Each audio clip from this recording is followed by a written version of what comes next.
قدرمن لیدونکو سلامونه وخت بخیر. د دې مهال د مهمو خبرونو ټولګي ته ښه راغلاست.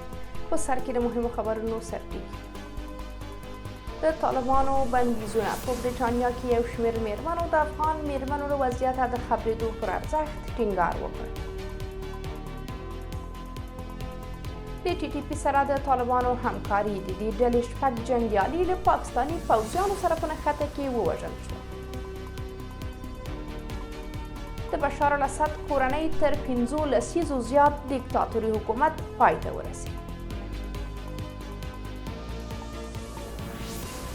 او له اوکراین سره د امریکا د 980 میلیونه ډالري کڅوړې مرسته.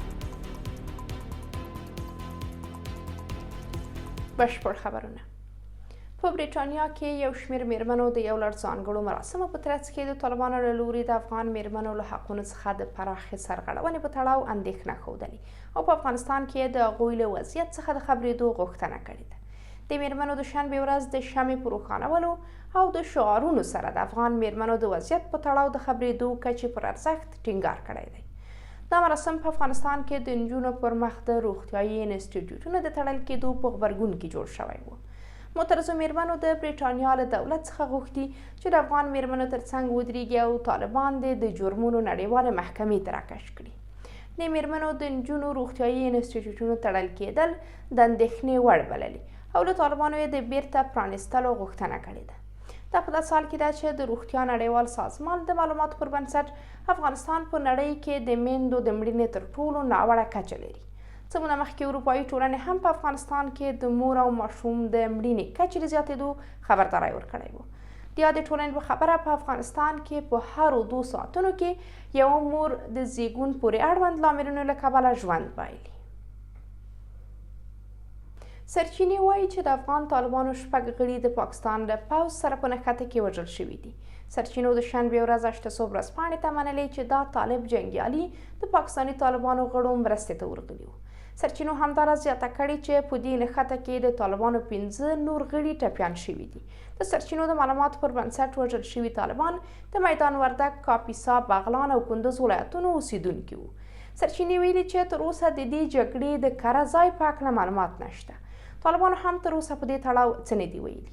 د یادونې ده چې تېره اونۍ هم د خیبر پښتونخوا د قبایلي سیمې په کورمای جنسۍ کې د پاکستاني پوځ سره په جګړه کې ګڼ شمېر افغان طالبان وژل شوي وو. پاکستاني چارواکو له دې مخکې په وار ادعا کړې چې د پاکستان دولت پر ضد د وسلوالو په ځانګړې توګه د ټي ټي پي بریدونه له افغانستانه پلانېږي. طالبانو بیا تل دا ادعا رد کړې ده.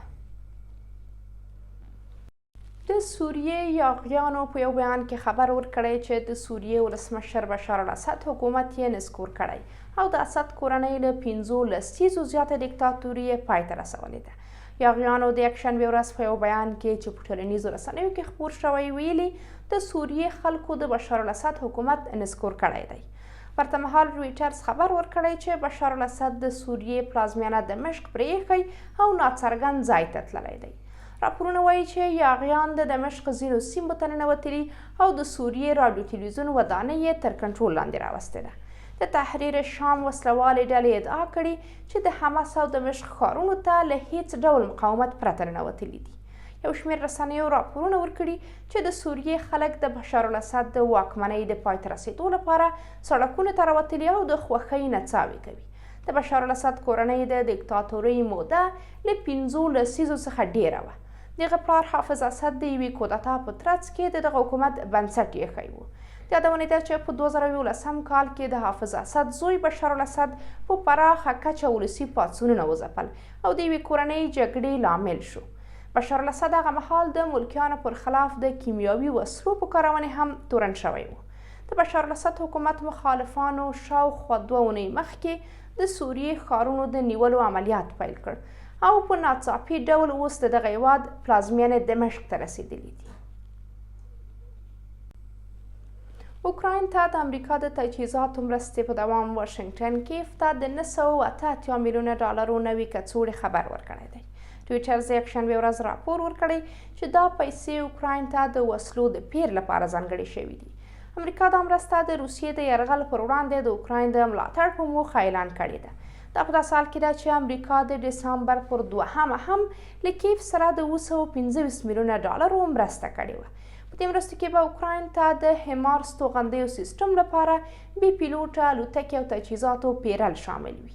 د یادونې ده چې امریکا پر اوکراین د روسیې له یرغل وروسته له کیف سره څه باندې 2.8 میلیارده ډالر پوځي مرسته کړې ده. دا څرګنده نه ده چې امریکا ټاکل شوی ولسمشر ډونالډ ټرمپ به د کیف ملاتړ ته دوام ورکړي او که نه. هغه له ټاکنو مخکې خبرداری ورکړی و چې د اوکراین او ناټو په ګډون به له خپلو متحدینو سره پوځي مرستې ودروي. قدرمنو لیدونکو، زموږ د دې مهال مهم خبرونه دلته پای ته رسیږي. تر بیا ښې